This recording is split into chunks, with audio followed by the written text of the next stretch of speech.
Bonjour à tous, merci d'être présents si nombreux.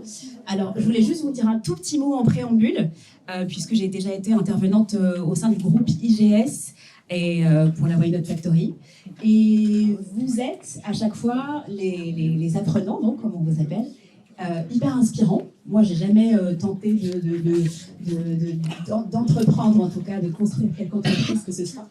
Et à chaque fois, c'est très impressionnant de voir qu'à vos âges, quels qu'ils soient, vous avez cette force, ces idées. Donc voilà, ça c'est très inspirant et c'est justement le propos de notre table ronde, ça tombe bien, comme si j'avais fait exprès. Chacun d'entre vous, messieurs donc, a un parcours unique. Est-ce que vous voulez bien, là vous avez un petit micro, un second, partager brièvement comment vous avez utilisé votre parcours pour inspirer le changement positif autour de vous? Eh bien, je voulais commencer par le parrain, donc Greg, je remets le micro. Il n'était pas d'accord. C'est un peu comme la galanterie, c'est quand t'as peur, tu dis à la personne de passer devant, donc tiens. Chef. Ouais, chef, s'il te plaît. C'est écrit. J'ai marqué quand même. Bon, désolé de n'être qu'un homme, mais d'être ici quand même. C'est pas ce que j'ai voulu dire. Vous ne pouvez pas avoir que des qualités. Écoute, voilà, on fait comme on peut. Hein. Le parcours positif, comment est-ce que mon parcours... J'écoutais pas parce que je pensais qu'il allait parler en premier en vrai. Comment votre parcours inspire le changement positif autour de vous? Alors, en particulier dans mon métier, c'est un métier qui est un métier de transmission et de partage. Et c'est un métier qui se fait par l'exemplarité. Et de plus en plus dans les cuisines, on a besoin d'arriver sur cette exemplarité et sur cette transmission et sur ce partage de façon totalement transparente. Donc je pense que, vous savez, l'expérience, c'est une petite lanterne qui n'éclaire que le chemin parcouru de celui qui la porte. C'est Confucius qui dit ça. Et en l'occurrence, je pense que cette expérience, elle peut éclairer un petit peu les autres. Moi, j'ai eu une expérience assez chaotique. J'ai commencé à travailler à l'âge de 13 ans. Et puis, j'ai eu plusieurs vies professionnelles. J'ai commencé dans la cuisine de mes 13 à mes 23 ans. À 23 ans, je devais partir faire un compagnonnage. Ma vie était tracée, elle avait été décidée par mes parents pour moi. Sauf qu'à mes 23 ans, j'ai fait ma crise d'ado. Et après le service militaire, je ne suis pas rentré. Et je suis parti découvrir le monde. Et du coup, j'ai ouvert complètement mes yeux. J'ai découvert des nouveaux horizons. Et j'ai laissé libre cours à ma curiosité. Et en réalité, aujourd'hui, je pense que c'est ce parcours de personnes curieuses qui me permet d'essayer d'amener ça, alors que ce soit... j'ai fait 50 milliards de choses, j'ai aussi été prof pendant 2 ans, et ce que j'essayais d'inculquer à mes élèves, c'était la curiosité. Et je me rappelle le premier cours d'amphithéâtre que je faisais, j'étais terrorisé, et c'était un cours où il y avait 300 élèves. C'était mon premier cours de prise de parole devant 300 élèves. Et du coup, pour me rassurer, je me suis dit, il faut que je balance des citations comme celle que je viens de faire là, il y a 2 minutes. Mais sauf que je me dis, ok, il faut que ce soit un peu plus smart que ça, il faut qu'il y ait un truc derrière. Donc je commence à faire des citations en disant l'expérience est comme une pierre. Lorsqu'on la garde dans son jardin, elle peut nous permettre de le cultiver mieux. James Wilson. Et je commence à sortir que des conneries comme ça. Ça a coupé.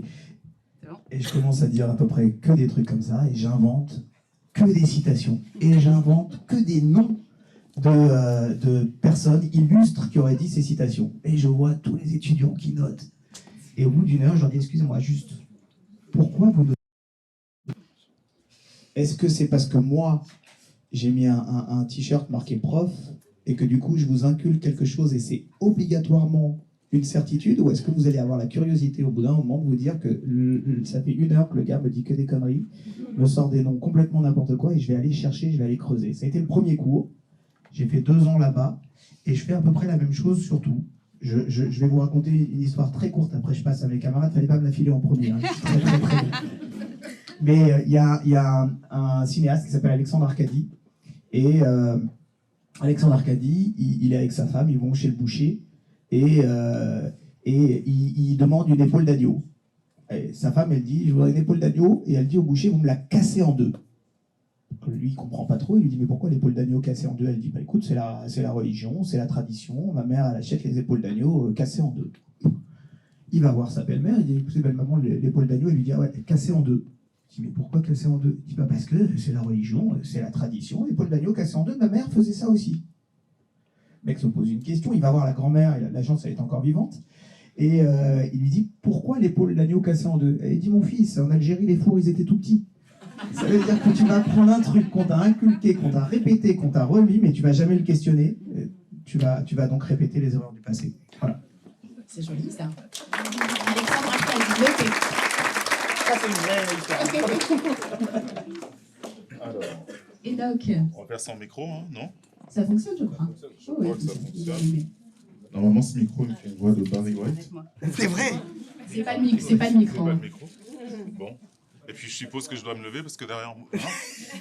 hein, Mais tu es petit. je suis petit. Bon. Bon. Mais écoutez, c'est quoi la question? Elle est bien celle-là pour gagner du temps. Hein. Alors, c'est comment tu as utilisé ton parcours, comment vous utilisez, on se vous voit, on se tutoie, on ne sait plus, vous utilisez votre parcours pour inspirer le changement positif autour de vous. Alors, comment on utilise un parcours pour inspirer le changement positif Ça, tu autour de viens de soi? gagner 10 secondes. J'ai encore gagné 10 secondes ou pas? Donc ça, c'est des petits tips comme ça, il faut qu'on soit concret, d'accord? Donc quand vous n'avez pas la réponse comme ça, et vous voulez que ça pénètre en vous, bah, vous répétez, vous passez le micro, d'accord? Donc comment tu vas utiliser ton parcours? Déjà, on parle de soi, on parle d'un parcours, mais quand on parle de soi, on parle de ce qu'on est. Donc j'utilise ce parcours en me permettant d'être tout simplement moi. Là, vous avez, exemple, eu... différentes écoles qui ont été citées, c'est des écoles qui sont singulières, mais un peu comme sur un terrain de foot, même si chacun a son poste, ça ne nous empêche pas d'avoir le même but. Mais pour ça, il faut que chacun assume le fait d'avoir son poste et donc de s'assumer d'être lui-même, d'être singulier et d'oser aussi d'être dans un collectif, sans avoir à prétendre être un exemple. Il y a un mot qu'on emploie souvent, c'est être exemple. Moi, pour moi, je ne suis pas un exemple. Par contre, si je peux être un moteur, il n'y a pas de problème. Donc pour ma part, en fait, j'ai commencé à entamer des rêves un peu osés à l'époque. J'avais présenté ce rêve de vouloir devenir champion du monde tout en étant en alternance à différentes écoles. Et il fallait que ce rêve coïncide avec des personnes qui soient aussi folles que moi. Donc pour pouvoir trouver ces personnes-là, il fallait que j'essuie des refus. Ouais, il faut que je le mérite, ce rêve. Jusqu'à ce que je tombe sur un groupe qui me dise « Ok, 11 entraînements par semaine? Ok. En plus, tu dis que tu n'aimes pas ce sport, parce que je suis champion du monde de boxe, mais j'aime pas la boxe. Ok. Et en plus, tu veux monter ton entreprise par la suite? CFA, BTS assistant de gestion PME, PMI, on est ok avec toi. 2 ans après, je deviens champion du monde. Je passe mon BTS, que je rate en plus. Hein, parce que pourquoi faire compliqué quand on peut faire simple, hein? Et je continue, tout en étant persuadé que j'étais passé dans une école où on m'avait accepté. Et je vais dans d'autres écoles pour me rendre compte qu'en fait, on pouvait faire, c'était nous qui faisions en sorte de sublimer la formation, le diplôme, et ce n'était pas la formation ou le diplôme qui nous sublimait. Donc comment ça peut faire en sorte d'inspirer et de diffuser une influence positive, juste en s'autorisant le fait d'être soi et de se connecter à des personnes qui ont des valeurs et des rêves qui peuvent être communs. Regardez autour de vous, est-ce que vous êtes assis à côté de quelqu'un que vous connaissez ou pas? Ah.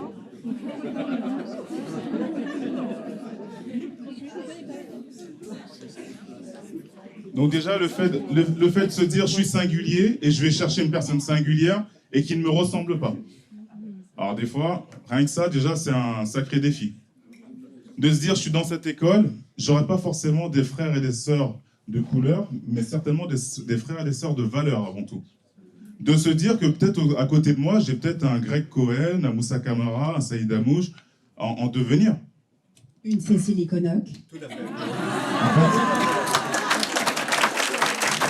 c'est pour ça qu'il fallait faire.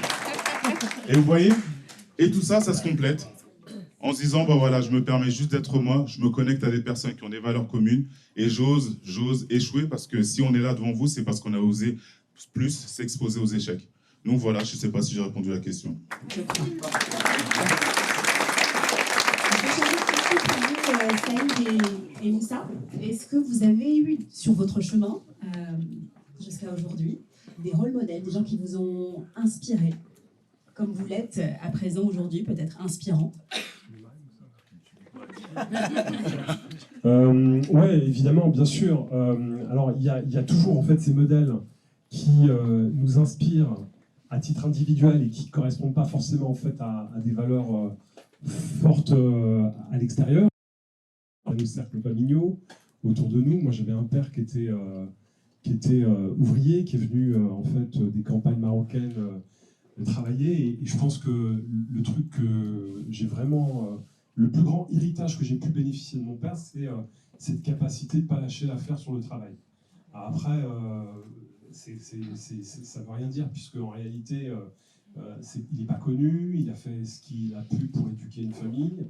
Mais cette transition, pour moi, elle a énormément de valeur. Cette transmission, pardon, elle a beaucoup de valeur parce que c'est ça qui nous a mis sur le bon point de départ. En voyant mon père qui ne se mettait jamais en arrêt maladie, qui bossait quand il faisait très froid sur les chantiers, dans les mines, ça installe en fait une culture, un rapport au travail, à l'exercice, à l'effort qui est extrêmement inspirant. Et puis donc, autour de nous, après, il y a évidemment des personnalités qui émergent, qui sont très connues, qui sont des célébrités, dans le domaine du business, dans le domaine artistique, dans le domaine également sportif. Et donc, moi, je n'ai pas envie de citer un nom particulier, mais c'est surtout l'idée de s'interroger sur le fait que qu'est-ce qui leur a permis d'arriver à ça, et comment on peut se raccrocher à ça pour voilà, être un peu plus tiré par rapport à là où on vient. Donc voilà, c'est une réponse qui est un peu bizarre, mais moi j'avais envie de rebondir quand même sur la première question. Parce que l'influence en fait positive, moi j'ai la conviction profonde que c'est pas quelque chose qui se décrète, mais qui se fait à notre insu. C'est-à-dire qu'à un moment donné, on est parti en fait sur des projets qui sont plutôt des projets sociétaux. La vérité, c'est que c'est des projets qui rapportent pas d'argent et qui, à un moment donné, n'ont pas été en fait des sources d'intérêt pour d'autres.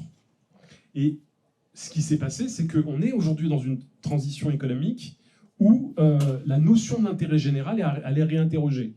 La notion du tout business est réinterrogée. Et on se retrouve en fait à être au cœur d'une philosophie économique, une philosophie de société qui est en pleine mutation. Et nous, on arrive avec nos projets, avec nos convictions, avec nos valeurs, avec notre culture de l'impact, qui croisent ça à un moment donné.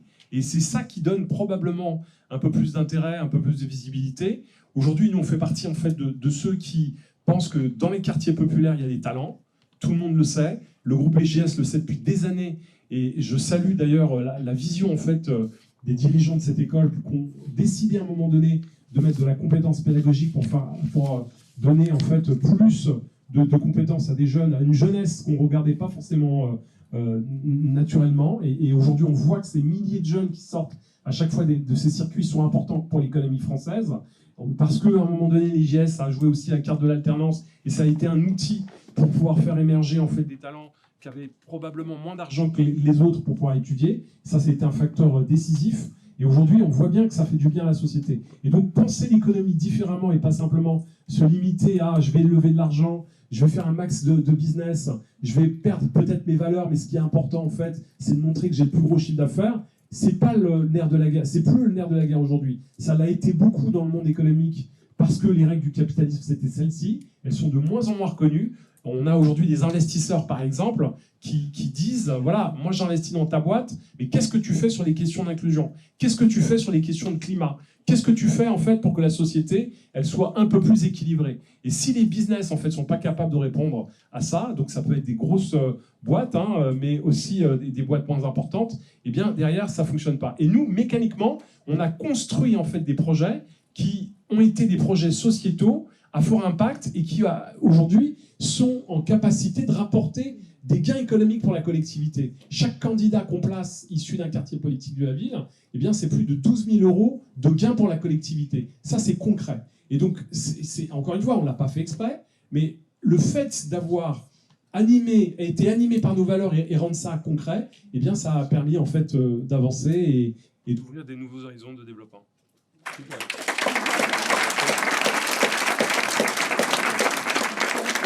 Est-ce que tu veux bien nous citer un de tes rôles modèles quand tu as grandi, quand tu grandissais, quel parcours t'a inspiré? Moi, en fait, comme je le dis souvent, c'est compliqué de se projeter sur des rôles modèles parce que j'en ai eu plusieurs, en fait. j'ai plusieurs autres modèles. En fait, j'ai été inspiré par plein de choses. Hein. Un coup, j'ai voulu devenir footballeur, ça n'a pas marché parce qu'on a gagné la Coupe du Monde en 98.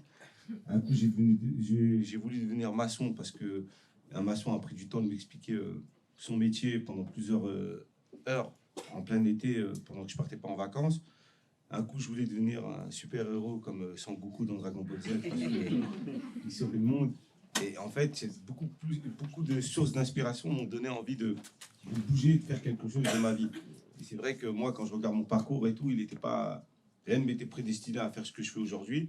Et c'est vrai que le bien commun, ça a été important pour moi parce que ça aide de la rappeler. Nous, on a des parents qui ont des parcours un peu inspirants, mais qu'on n'en parle pas parce qu'ils ne sont pas mis en avant. C'est pas des gens qui ont fait des grandes choses, mais par leur parcours, quand on se pose avec nos parents, quand on écoute leur histoire de là où ils sont partis, etc., c'est un exemple assez puissant. C'est des rôles modèles très puissants qui, en réalité, tu te remets en question toi-même. Tu dis, est-ce que toi, avec ton parcours, avec ta vie que tu aurais pu faire la même chose? Abandonner un endroit de confort pour aller vers l'inconnu et vers de l'inconfort, là où tu ne savais pas forcément ce qui aurait pu t'arriver. Et de fonder une famille, de partir de zéro, avec très peu. Ça, pour moi, c'est les meilleures sources d'inspiration, mais en même temps, ça m'a inculqué des valeurs d'entraide, de partage, d'envie de faire bouger les choses et de faire en sorte que ma vie, ma condition de vie soit meilleure que celle qu'ont connue mes parents. Et après, c'est qu'est-ce qui nous pousse à faire ce qu'on fait aujourd'hui? Ben moi, je ne saurais même pas aujourd'hui le décrire parce que je suis tellement encore dans la tête dans le guidon, j'ai pas assez le recul nécessaire. Ça fait plusieurs années qu'on a lancé les déterminés, on développe tout ce qu'on doit développer sur la question entrepreneuriale, des jeunes, etc. Mais en réalité, avec le recul, je me dis que finalement,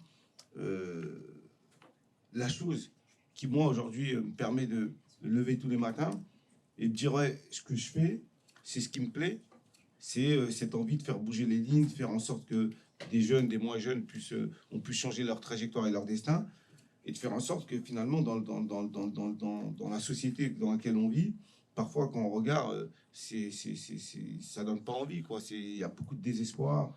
Quand on écoute un peu tout, on a l'impression que tout va un peu dans la difficulté. Mais en réalité, moi, il y a une chose qui me raccroche, c'est l'espérance, c'est l'espoir. C'est comment on peut partir de rien, essayer avec nos actions, avec ce qu'on fait, avec ce qu'on porte, avec nos convictions, nos envies, notre détermination, de faire évoluer et changer les choses. Donc, ce truc positif qui nous pousse à faire en sorte que on se met en action. Je pense que chacun d'entre nous, et peut-être ici, des personnes qui sont entrepreneurs ou qui portent un projet, ou qui sont même au sein d'une entreprise, bah, c'est ce truc-là qui te porte. On aurait pu faire autre chose. Moi, le temps que je mets ici, j'en parlais aussi avec Saïd tout à l'heure, si je l'avais mis le même temps dans une entreprise qui est la mienne ou au sein d'une entreprise qui est beaucoup plus profitable en termes de business, de chiffre d'affaires, d'argent et tout, peut-être que j'aurais fait x10, x100 et j'aurais pas eu toutes ces problématiques à affronter. Mais en réalité, ça m'aurait peut-être pas passionné. La réalité, c'est que ce que je fais aujourd'hui, ça me passionne. Je sais que ça change la vie des gens.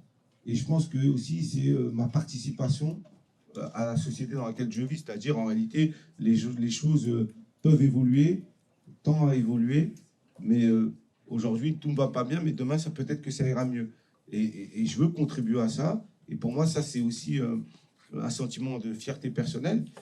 Et après, on n'aspire pas à être des modèles, des exemples.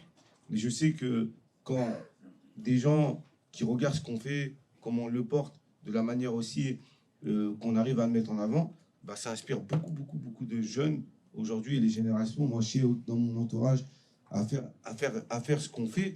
Et c'est hyper puissant. Et ce message-là, pour moi, il doit perdurer au-delà de nous. Nous, on est là un temps.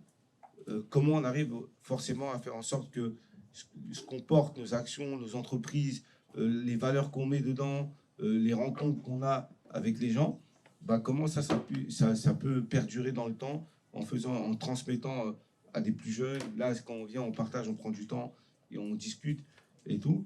Pour moi, ça, c'est essentiel. C'est un devoir de le faire. C'est presque une obligation. Si on est obligé de rien du tout. Mais pour nous, pour moi, c'est quelque chose qui, en fait, ça me redonne de l'énergie. Je reprends de l'énergie, je repars j'ai envie de faire encore plus. Voilà. Tu réponds à la prochaine question. Non, tu as répondu à la prochaine question. Effectivement, j'allais vous poser la question. Comment on se sent quand on se sent influent, quand on sent que son parcours a de l'importance? Est-ce que c'est un poids parfois quand on se réveille, ou est-ce qu'au contraire ça donne des ailes? Est-ce que ça donne envie d'être exemplaire, de faire mieux, de faire plus?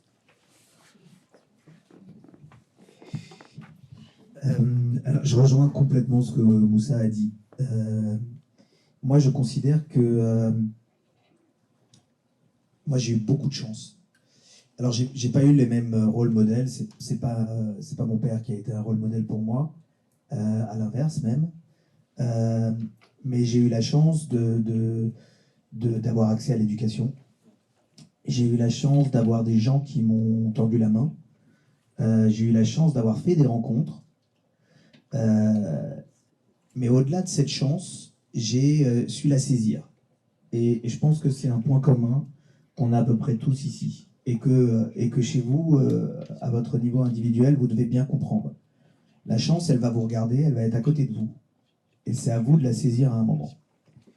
Et moi, j'ai toujours considéré que ça m'avait créé une sorte de dette et qu'il fallait que je rembourse cet emprunt de chance, ce crédit de chance que j'ai eu, en créant des passerelles et en redonnant de façon complètement altruiste, mais par nécessité. Donc c'est très très très personnel et ça me satisfait à moi. Donc quand je modifie l'alimentation dans les milieux hospitaliers à Saint-Louis, on me dit c'est impossible, on ne pourra pas changer l'alimentation, c'est 1,40 € le plat principal à l'hôpital. Avec 1,40 €, on est obligé de donner de la merde. On ne peut pas faire autrement. Les gars en cuisine, il n'y en a que 2 qui ont un CAP cuisine. Les autres, ils travaillent pour la propreté. On ne pourra pas faire autrement. On a 3 quarts d'heure pour préparer et lancer plus de 1200 repas. On ne pourra pas faire autrement. Et puis, on a l'habitude de travailler des produits qui nous sont imposés. On ne pourra pas faire autrement. Et moi, je me pose, et toujours avec la même réflexion, je me dis, mais en fait, bien sûr qu'on peut faire autrement.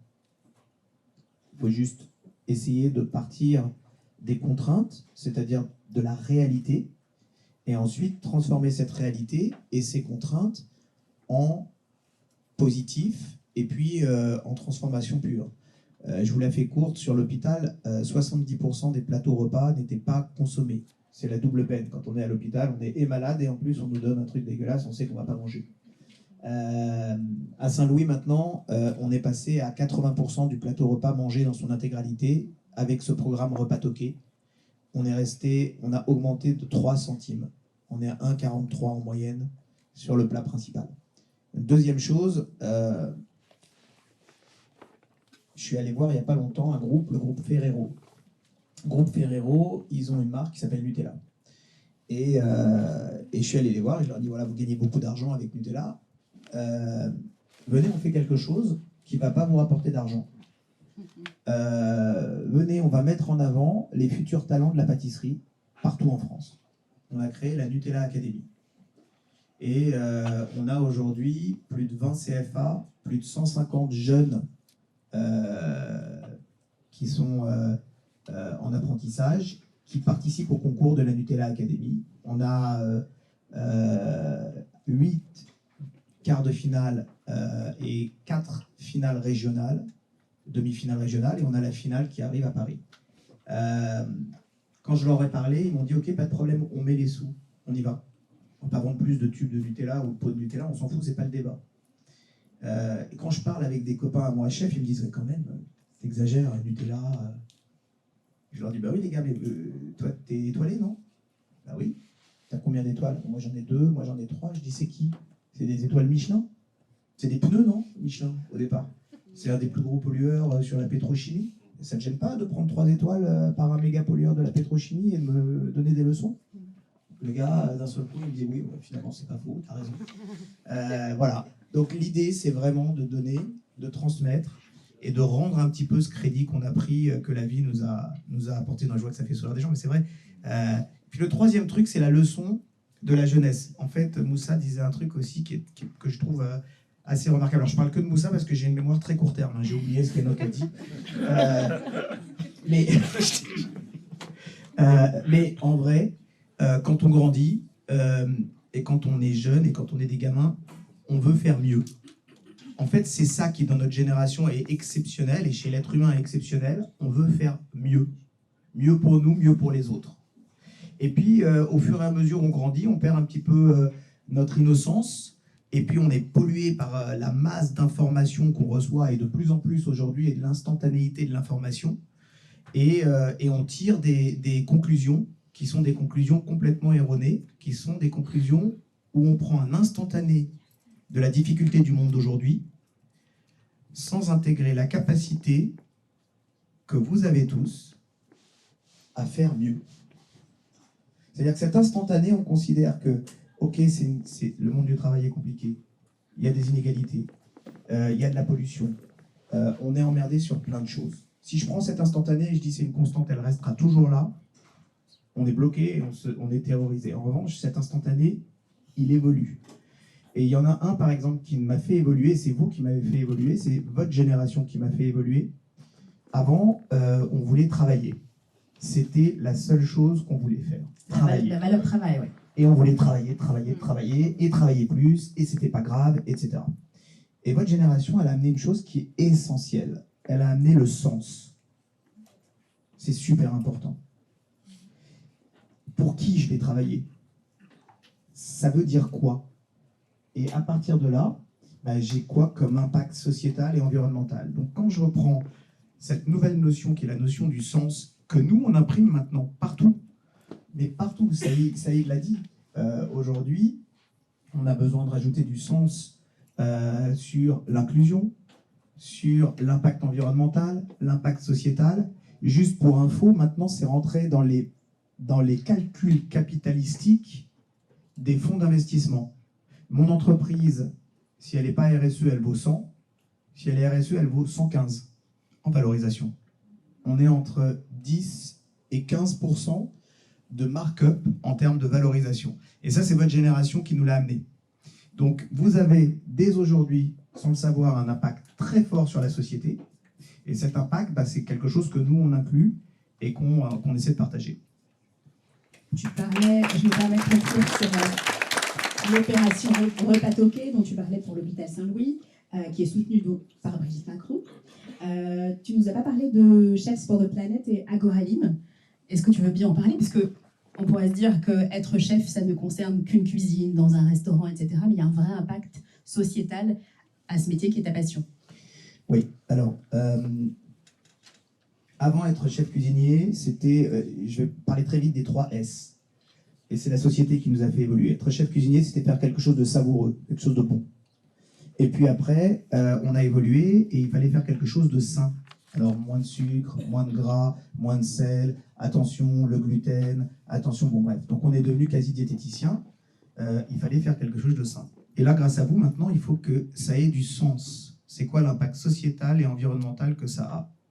À qui on achète? Comment ils cultivent? Comment ils sont rémunérés? Qu'est-ce qu'ils cultivent? Quand est-ce qu'ils le cultivent? Est-ce que ça fait du sens? Est-ce que ça fait du sens de manger des fraises au mois de décembre qui arrivent de l'autre côté du monde et qui ont été traitées avec du pesticide? On voit aujourd'hui la colère des paysans. Elle est saine, cette colère des paysans, et elle est justifiée. On va interdire à quelqu'un de produire d'une certaine façon aux paysans français, mais en même temps, on va autoriser l'importation de ces mêmes produits interdits en France.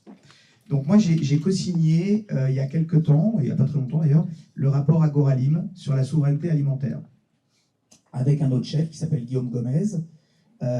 Et le principe, c'était de dire, OK, il faut qu'on protège le monde agricole, il faut qu'on protège les filières, et il faut qu'on puisse décréter que le bien manger, c'était pas réservé à une élite qui avait des moyens financiers.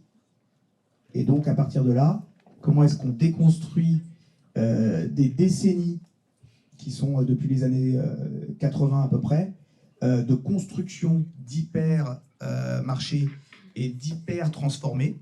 Comment est-ce qu'on déconstruit ça pour redonner du sens et de la légitimité à tous ces producteurs. C'est pour ça qu'on voit la colère des producteurs aujourd'hui. Ce rapport, il a été signé, il a été remis au Premier ministre, mais derrière, il faut que ça se mette en place. Sur Repas Toqué, juste, je vous ai expliqué comment ça avait fonctionné. 1, ça marche super bien. 2, on est dans le même budget. Ok, ça c'est le côté génial. Maintenant, le côté réaliste, il a été développé nulle part ailleurs, l'hôpital Saint-Louis. On est soutenu par Brigitte Macron. Il n'a été développé à aucun autre endroit de l'hôpital public. Personne. Parce qu'après, à un moment, et c'est là où il faut être déterminé, il ne faut pas lâcher l'affaire, on va se retrouver en face de personnes qui sont dans leur zone de confort. Le changement, ça fait peur, le changement, ça perturbe, le changement, ça nous emmerde. On a une zone de confort, on ne veut pas en sortir. Recasser ce moule, ça voudra dire donner d'un coup d'épaule à droite à Sodexo, donner un coup d'épaule à gauche à Elior, qui sont les 2 gros mastodontes, qui sont des sociétés cotées en bourse, qui se payent des hôtels des restaurants étoilés et des hôtels pour légitimer leur façon du bien manger, mais qui sont sur un trésor aujourd'hui qu'ils n'ont pas forcément envie de voir changer. Alors ce que je vous dis, moi, c'est très simple, je peux vous le dire parce que je suis complètement libre. Je suis libre, je ne suis pas payé par eux, j'ai rien qui me rattache à eux, donc je peux faire ça. Donc ça veut dire que des types comme moi, des types comme Moussa, des types comme Saïd ou Enoch, on peut faire bouger les lignes parce qu'on est libre et qu'on est un petit peu le poil à gratter là-dedans. Donc je continue, c'est un gros moment d'implication, c'est le moment où tu dois aussi discuter avec des ministres. Moi j'ai discuté beaucoup avec Julien de Normandie, qui était le ministre de l'Agriculture, beaucoup moins avec celui-là, qui est absolument invisible. Mais c'est pas grave, il y en aura un autre derrière, et on continuera avec l'autre, et on repoussera encore les lignes, et on repoussera encore les limites, et on fera bouger tout ça. Saint-Louis, c'est déjà une super victoire. Si demain il y en a d'autres, ce sera encore mieux. Agoralim, c'est un rapport qui existe, qui trace le cap. Aujourd'hui, la colère des agriculteurs fait que on remet et Egalim et Agoralim dans la boucle. Donc voilà, c'est une question d'implication, et cette implication, elle se fait en plus de mon travail, parce que justement, j'ai la capacité de ne pas pouvoir me poser de questions sur aussi, ça c'est super important, ce luxe-là, de se dire, je travaille, je gagne bien ma vie, globalement, c'est la règle du 80-20. J'ai 80% de mon travail pour gagner ma vie, j'ai 20% de mon travail pour des actions qui sont extra travail et sur lesquelles je vais donner. Voilà. Tu peux garder le micro, Greg. Je me permets une dernière question. Parce que ton parcours d'entrepreneur n'a pas été la cuisine de bout en bout, puisque tu as travaillé dans la Silicon Valley avec un nom qu'on va citer comme ça, qu'on connaît peut-être à peine, Steve Jobs. Déjà quoi? Non, Comment? Steve Alors, Jobs. c'était pas Steve Jobs, c'était Steve Ah, c'est ça. Jobs. Rien à voir. Tu peux passer le micro. Non, en réalité, quand j'ai fait le tour du monde après, je me suis intéressé à pas mal de choses. La curiosité, c'est ce qui te permet de rencontrer des gens, c'est ce qui te permet de t'ouvrir tes chakras au maximum et d'essayer de faire des choses. On m'avait demandé à une époque, je faisais un petit boulot dans une agence de communication à Paris, et c'était alimentaire, et personne ne parlait anglais. Et ils avaient un client qui s'appelait CKS, qui était une agence qui avait un client qui s'appelait Apple. Et à ce moment-là, Steve Jobs reprend la direction d'Apple et doit refaire l'Apple Expo en France. Et donc, le truc débile, c'est qui est-ce qui parle anglais? Moi. Ok, tu vas organiser l'Apple Expo pour Apple et Steve Jobs en France. Je dis ok, super. J'organise l'Apple Expo, et à l'époque, c'était des campagnes, c'est ce qu'on appelle des kakémonos, des énormes posters avec ce qu'ils appelaient les genius. Donc, c'était Einstein avec marqué Think Different en dessous. Et je fais ces trucs-là. C'était porte de Versailles. Et puis, il y a l'équipe d'Apple qui arrive la veille, qui regarde les kakémonos et qui me disent « Mais c'est horrible, qui a fait ça ?» Moi, je suis dépité. Je dis « C'est moi. » Ok, il faut tout refaire. Je dis, les gars, ça va être compliqué parce que les trucs, c'est des affiches qui font 4 mètres de haut par 3 mètres de large. Il faut 24 heures par affiche. Il y en a 12. On ouvre dans 2 semaines, quoi. Ils me disent, ah bah non, écoute, tu vas te débrouiller, tu vas présenter toi à Steve. Donc moi, je dis, ok, je vais me présenter à Steve. 6h30 du matin, Steve Jobs arrive, et on fait le tour. Il s'arrête devant la première affiche. Il dit, qui a fait ça? Bon, il le dit en anglais. Hein. Et il se retourne. Ouais, who did that? Il se retourne, et toute son équipe marketing était à genre 10 mètres derrière. En mode, quel plan de ouf, c'est pas nous, c'est pas nous. Et donc, je suis le seul. Et je dis, bah, c'est moi. Et là, le gars dit, so powerful, wonderful. 3 heures après, j'avais une proposition pour aller travailler dans la Silicon Valley. Et je suis resté avec lui pendant 4 ans à Cupertino. Et puis après, je suis devenu le patron de toute l'Europe pour le marketing pour Apple. Ça veut dire quoi? Ça veut dire que tout est possible. Je veux dire, je connaissais personne, j'avais pas de réseau. Je me retrouve avec... je fais une erreur. Enfin, tout pouvait être foireux. Et d'un seul coup... Non, c'était une blague. Bien sûr, vraiment. Oui. Et du coup, c'est arrivé comme ça. Alors, ça ne veut pas dire que tout le monde aura la même chance, hein, mais en tout cas, oui, j'ai eu cette chance et j'ai bossé avec lui pendant pas mal de temps là-bas. Voilà. En toute simplicité. Enoch, Je dois me lever? tu peux, si tu le souhaites, déployer ton maître. Mais c'est ça, le mec, il se la pète à chaque fois ou pas? Non, c'est parce que je pense à tout le Je veux me monde. lever moi aussi, frérot. Est-ce que tu veux bien rappeler, comme nous sommes dans un établissement d'enseignement supérieur, il y a beaucoup d'étudiants présents, comment tu as réussi à lier tes études et tes entraînements sportifs très exigeants qui t'ont amené à être, entre autres, triple champion du monde de savate boxe française? Waouh, sacrée question. En toute simplicité, encore une fois. En toute simplicité, je vais commencer par une chose, peut-être que vous le faites souvent. Et moi, en tout cas, c'est une chose qui m'a été vraiment fondamentale. Ça a été de m'entourer de personnes qui m'assurent la paix. Alors, quand je dis ça, c'est quoi? Je parle de quelle paix? Je parle de quelle paix? Je parle de la paix intérieure. D'accord? C'est qu'ils puissent me dire, en fait, bon, t'inquiète pas, on te soutient dans ton projet. Donc, je vais juste me prêter un petit exercice, et peut-être que vous le faites souvent. Est-ce que vous prenez le temps et la peine de valoriser celles et ceux qui vous permettent de faire en sorte d'assurer votre projet professionnel et de formation en paix? Alors, dans ce cas-là, vous pouvez vous permettre d'applaudir aux responsables de formation, tous celles et tous ceux qui vous représentent vos écoles.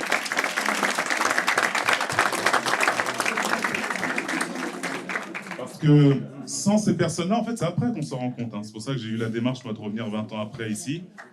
C'est que je ne me suis pas rendu compte qu'en fait, il y avait des personnes qui m'assuraient cette paix. Ce que j'avais souvent à faire quand je rentrais dans le bureau de la direction ou le bureau de la pédagogie, c'est parce que peut-être j'avais dormi en cours ou soyons un champion, oui, il y a les réalités. Je dormais, d'accord? J'étais fatigué des fois. Mais il y avait une réalité, c'est qu'il y avait des personnes qui assuraient cette paix et c'est les dernières personnes auxquelles on pense. Et j'ai décidé de les valoriser. Autre chose, pour pouvoir assurer en fait ce planning qui était chargé, donc 11 entraînements par semaine, j'ai fait partie de celles et ceux, je ne sais pas si c'est votre cas, qu'on a invité dans une entreprise en alternance, mais je faisais pas mal de tâches qui allaient au-delà de mon contrat. D'accord, je suis le seul dans le cas. Bon. Mais au moins, ça m'a permis de mettre en pratique tout ce que je voyais en cours. Et ce qui était juste sûr, c'est que je devais me rappeler mon pourquoi. Depuis tout à l'heure, on parle d'influence. Quelqu'un qui œuvre en termes d'influence, lui, il pense impact, il ne pense pas performance. Croyez-moi, la première fois que je suis devenu champion du monde, à votre avis, ça a été quoi la réaction? Tu es là, tu es avec ta ceinture, tu as gagné, tout le monde est content. Tu te demandes si tu vas bien t'entendre avec une pom-pom girl le soir. Enfin, oui, la réalité du sport. Il faut arrêter aussi qui a dit des sportifs étaient des anges. À votre avis, c'est quoi la réaction quand tu performes comme ça? Un peu comme quand tu as ta fiche de paye. Super, hein? Mais ensuite, and so what? Je me suis retrouvé avec cette ceinture, je me suis dit, and so what? J'ai performé, and so what? Et c'est de là qu'en fait est venue un peu l'initiative de me dire, ben, je vais faire quelque chose qui aille au-delà de la performance et me lancer dans l'entrepreneuriat à impact. Ça s'est décidé aussi à ce moment-là. Il y a eu un incendie qui s'est déclaré dans l'arrondissement dans lequel j'ai grandi. Il y a eu 17 personnes qui sont décédées, dont 14 enfants. Et il fallait identifier un problème, hein. Comme tout entrepreneur. Tout à l'heure, je pense qu'on aura des projets de ce type-là. Vous avez identifié un problème. Il n'y avait pas de détecteur de fumée dans les immeubles insalubres. On parle de Paris. Il fallait lever des fonds. On avait monté une association, mais il n'y avait pas les fonds. Donc j'ai décidé de repartir pour un championnat du monde, pour quelqu'un qui n'aime pas la boxe, d'utiliser ce que j'avais vu en BTS, assistant de gestion PMU, vous savez, au départ, la compte en T, hein, et tout ça. Bah, ça m'a bien servi à mettre en place mes premiers projets, de réserver une halle qui s'appelle la Halle Carpentier dans le 13e arrondissement, d'utiliser un ring sur lequel on pouvait faire défilé de mode, concerts et des combats, de me qualifier pour faire mon deuxième championnat du monde, mais qui, celui-ci, allait me servir à payer des milliers de détecteurs de fumée pour équiper des immeubles insalubres. Et ça a été ma première action en fait, d'entrepreneuriat à impact, de me dire qu'au-delà de la performance, au-delà d'être champion du monde, il va peut-être y avoir des vies qui vont être préservées. Et c'est là-dessus qu'on vous invite aussi cet après-midi. C'est de se dire qu'au départ, pour la question, mais comment tu as concilié ça? Il fallait déjà se trouver la question, mais il fallait répondre à la question, comment je me motive même quand je ne le suis pas, et je n'étais pas motivé, hein, tout en bien aussi. Tout comme je n'étais pas motivé à m'entraîner une fois par semaine, mais à partir d'un moment, j'ai appris à faire selon mes besoins et pas selon mes envies. À me dire qu'à partir d'un moment, si ma vision et mon rêve, c'est ça, dans mon programme de la semaine, j'ai 11 entraînements, j'ai des présences en entreprise, je dois être en formation, je vais valoriser ma présence qui est là, je vais valoriser celles et ceux qui sont là, les pompiers de l'ombre, là, et puis je vais agir de manière très très pratique et simple, à savoir m'entraîner, œuvrer, et ainsi de suite, et peut-être que ça aura de l'impact. Parce que quand tu parles en termes d'influence, tu n'es pas garanti qu'il y ait cet impact-là. Mais ton intention, elle est pure et elle est sincère. Et elle dépasse la performance. Donc voilà, en tout cas, ça a été de concilier avec un pourquoi, de valoriser ce que je fais. Là, on parle de cuisine, on parle de ci. Au premier abord, ça peut paraître naze. Sympa. Un truc, tu vas voir, là, ça fait combien de temps que tu n'as pas été...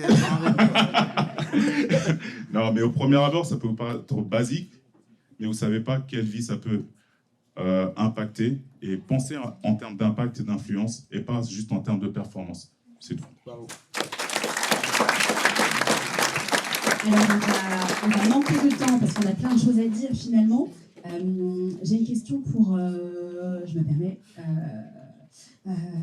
j'en ai plein de questions évidemment, vous aussi j'imagine.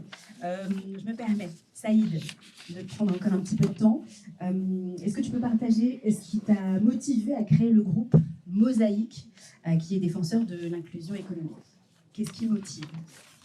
Qu'est-ce qui m'a motivé en train de faire ça? Alors moi j'ai grandi en Seine-Saint-Denis, et d'ailleurs j'habite toujours à Bondy en Seine-Saint-Denis, et je m'étais rendu compte après avoir eu un parcours universitaire qu'il y avait en fait une nouvelle génération venant de ces quartiers qui accédait à l'enseignement supérieur, qui décrochait des diplômes, parfois même dans des grandes écoles, et qui malheureusement galéraient pour avoir un stage, galéraient pour avoir un contrat à alternance, alors qu'ils étaient extrêmement motivés, qu'ils n'avaient pas de problème, qu'ils avaient juste un problème de connexion avec le monde économique. Et à ce moment-là, je vois deux choses en fait sur lesquelles je m'appuie. D'abord, Claude Bébéard, qui était le patron d'AXA, venait en fait d'embarquer une trentaine d'entreprises de grands groupes français à signer la charte de la diversité. C'est un sujet en fait qui a beaucoup été porté en 2006-2007. Et donc du coup, quand ils ont engagé ces entreprises à signer une charte pour inclure davantage de populations issues de la diversité, ça m'a parlé. Et donc à partir de là, je me suis dit comment on travaille ce sujet-là, puisque finalement les talents sont au rendez-vous, ils sont clairement discriminés de par leur origine sociale, leur origine géographique, leur origine culturelle, et comment on les connecte à ces entreprises qui ont signé la charte. Et puis le deuxième élément sur lequel je me suis appuyé, c'est toute cette mécanique négative en fait, qu'on avait sur les banlieues. Dès qu'il y a une voiture qui brûle, on en fait la une des médias, et donc du coup on cultive un niveau de préjugés. Et moi j'avais travaillé un peu avant dans une mission locale à Aulnay-sous-Bois, donc j'étais conseiller emploi-formation. D'ailleurs c'est comme ça que j'ai eu mes premiers contacts avec Sébastien Rabine. On travaillait ensemble sur les questions d'insertion en fait, des jeunes issus de ces quartiers. Et donc le CFA et toute la branche CODIS a été une solution concrète. Donc moi j'ai compris ce que faisait l'IGS assez tôt. Et en réalité, là où il fallait accélérer, c'est la mise en relation entre ces publics qui étaient présélectionnés et qualifiés et ces entreprises. Donc on a créé un cabinet de recrutement, d'abord associatif, et ce cabinet de recrutement, finalement, il a trouvé son modèle économique, il a convaincu des entreprises. On a eu 80% des entreprises du CAC 40 comme clients. Ça a créé en fait une capacité à avoir un modèle qui tourne avec des salariés. On est monté à 80 salariés. Et comme au final, compte tenu du fait qu'on avait une croissance de 30% chaque année, ce qui nous intéressait en fait, c'était pas en fait d'avoir un énorme chiffre d'affaires, mais c'est d'avoir un maximum de moyens pour pouvoir accompagner un maximum de jeunes un peu partout en France. On a créé une fondation actionnaire qui aujourd'hui vend des prestations de services aux entreprises, et la fondation accompagne sur la sensibilisation et les candidats sur la partie employabilité. Et donc en ayant cette mécanique à 2 niveaux, ça nous permet aujourd'hui d'avoir un modèle très puissant qui peut permettre en fait de généraliser une nouvelle offre en France du recrutement inclusif. Je pense que si l'État en fait prend pas ses responsabilités en allant un peu plus loin que simplement d'avoir un service d'accueil des publics en difficulté, il faut aussi à un moment donné accompagner les entreprises pour que ça marche le mieux possible.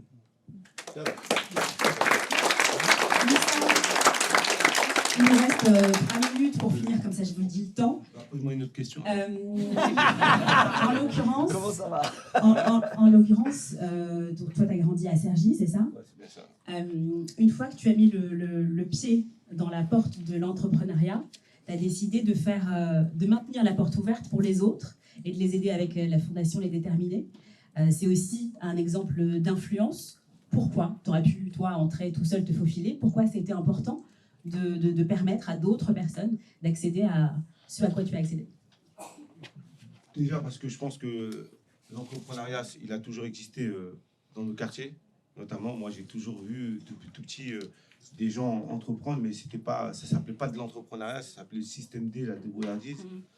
Et du coup, en fait, moi, quand j'ai eu cette opportunité d'entreprendre à 21 ans, j'ai pas eu un parcours scolaire classique, je me projetais pas dans les longues études. Mais par contre, j'avais ce truc où j'avais le goût au travail. Le travail, il fallait travailler très rapidement, très jeune. Parce que voilà, moi, je suis issu d'une famille nombreuse. Et dans la famille nombreuse, tout de suite, on essaie de se prendre en main très tôt pour pas peser cette charge à nos parents. Et c'est vrai que la voie de l'entrepreneuriat, je la voyais de plus en plus grandissante autour de moi. Mais il n'y avait pas encore cet effet massif, on va dire. Et aujourd'hui, quelques années plus tard, quand on voit qu'un jeune sur 2 veut être entrepreneur, je me dis que finalement, on a bien fait de prendre ce chemin-là. Et ça s'est fait naturellement parce que moi-même, j'ai entrepris, j'ai eu toutes les grandes difficultés de pouvoir développer mon entreprise à l'époque. J'ai connu quelques échecs, mais en même temps, cette dynamique entrepreneuriale qu'on a voulu porter avec les déterminés, c'était de se dire que comment on allait faire émerger des talents entrepreneuriaux partout où ils étaient. Et pour moi, il y avait des gens qui réussissaient très bien dans le sport à l'époque, dans la culture, c'est-à-dire on avait des acteurs, des humoristes, des artistes reconnus. Et ce qui manquait un peu chez nous, c'était d'avoir ces modèles d'entrepreneurs de réussite qui partaient du bas avec rien et qui finalement arrivaient à s'extraire et créer des grands projets. Et il y en a eu quelques-uns, mais que moi je me rappelle à l'époque que je regardais des entrepreneurs qui passaient sur Capital. C'était un jeune de Sarcelles qui avait créé une marque de vêtements, Mohamed Dia, qui avait réussi à être sponsor de la NBA. Ça nous faisait rêver. Et ça, en fait, on s'est dit, bon, ça pouvait être une source de sortie, en fait, pour nous. Et quand je crée Les Déterminés, facilement, on développe un premier programme. Quelques années plus tard, le programme il se développe dans les 20 plus grandes villes de France. Et aujourd'hui, c'est devenu un peu une référence autour de ça. Et aujourd'hui, on voit que le nombre de demandes qu'on reçoit sur la question de jeunes qui veulent entreprendre partout, peu à peu où ils sortent, c'est aussi une porte de sortie. Et nous, ce qu'on a voulu faire, c'est créer une connexion entre le monde économique et ces entrepreneurs. Et plus on va faire émerger des entrepreneurs, plus il y en a qui vont réussir, il y en a qui ne vont pas forcément réussir. Nous, on ne dit pas que c'est la voie pour tous et à tous. L'entrepreneuriat, c'est difficile, c'est des sacrifices, c'est de l'investissement. Tout ce qu'on fait dans nos parcours, on n'a pas tout bien réussi. Il y a des choses, on a eu des opportunités. Et même quand on a eu de la chance, c'est qu'on a beaucoup, beaucoup travaillé pour avoir cette chance-là. Mais ce que nous, on veut montrer derrière ça, c'est en action et comment on arrive à faire en sorte que demain, de rien, on peut créer quelque chose qu'on n'avait même pas imaginé. Et c'est ça, en fait, le message qu'on envoie chez les déterminés. Et moi, juste une dernière chose, c'est que on est parti, là, depuis 2 ans, on fait des allers-retours entre les US et la France. On prend un groupe d'entrepreneurs qui viennent avec nous pendant 10 jours. On va à Washington, on va à New York, et on va rencontrer les plus gros investisseurs américains, des entrepreneurs à succès. Et en fait, ce qui nous démontre là-bas quand on fait ces rencontres, c'est que même en tant qu'entrepreneur français, parfois on peut avoir un plafond de verre. Et quand on voit des entrepreneurs qui là-bas prennent des risques, là-bas il n'y a pas de filet social comme on a ici. C'est-à-dire que tu entreprends, si ça ne marche pas, tu peux te retrouver à la rue. Mais la conviction qu'ils ont par rapport à ce qu'ils portent, la croyance, ils croient tellement à leur projet que finalement, ils y arrivent et ils portent des projets où personne ne les attendait. Et toi, quand tu reviens avec ça, en France, tu as envie de tout prendre. Et qu'en fait, les limites, finalement, que tu te mets en face dans ta tête, elles explosent et elles vont plus loin parce que tu dis que finalement, c'est possible. Et moi, je pense que dans les années à venir, on va avoir une génération qui vont transformer le monde dans lequel on vit par leur projet entrepreneurial, parce que ils ont du sens, parce qu'ils ont cette énergie-là, etc. Et je pense que nous, on est dans les premiers rangs pour voir un peu ce changement arriver. Merci Moussa. Monsieur le parrain, il me faut une citation pour le mot de la fin. À la galère. Non, bah, c'est croire, rêver et faire. C'est, je crois, Saïd Amouche qui l'a dit. J'aimerais dire un micro-mot. Nous, on compte sur vous, vraiment les jeunes qui sont dans cette salle, pour mettre le paquet sur la suite. On sait aujourd'hui que vous avez ce qu'il faut en termes de montée en compétences grâce au programme. Sachez que vous soyez demain salarié ou entrepreneur, vous pouvez mettre tout ce que vous allez apprendre, l'énergie portée par vos valeurs au service du bien. Donc voilà, gardez en tête qu'à un moment donné, c'est vous qui allez choisir un projet à sens et que vous êtes contributeur de ça. Donc trouvez la motivation, sachez qu'à chaque fois que vous passez 1 heure ici, c'est pour apprendre quelque chose qui va être utile, dont vous allez avoir besoin pour changer la société.